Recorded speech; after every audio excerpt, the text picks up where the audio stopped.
राष्ट्रीय युवा दिवसाच्या अनुषंगाने केंद्रीय संचार ब्युरो अमरावती, श्री रामकृष्ण विवेकानंद समिती अमरावती, संत गाडगेबाबा विद्यापीठ अमरावती आणि विविध महाविद्यालये यांच्या संयुक्त प्रयत्नाने सकाळी प्रभात फेरीचे आयोजन करण्यात आले। यावेळी लहान मुलांनी विविध महापुरुषांच्या वेशभूषा परिधान करून कार्यक्रमात रंगत आणली। तसेच युवा सहभागी स्वामी विवेकानंद यांच्या प्रेरणादायक घोषणांनी परिसरातील नागरिकांना मंत्रमुग्ध केले। या कार्यक्रमाला डॉक्टर अविनाश असणारे, कुलसचिव संत गाडगेबाबा अमरावती विद्यापीठ, डॉक्टर अरविंद देशमुख प्राचार्य, टोंबे महाविद्यालय, माजी नगरसेवक प्रदीप हिवसे तसेच अन्य मान्यवर उपस्थित होते।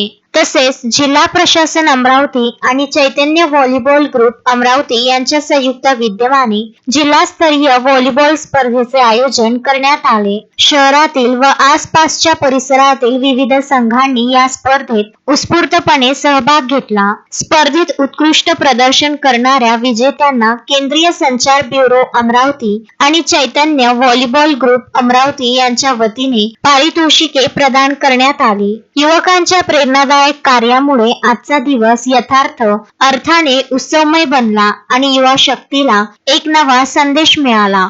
Vidarbha news bureau Amravati.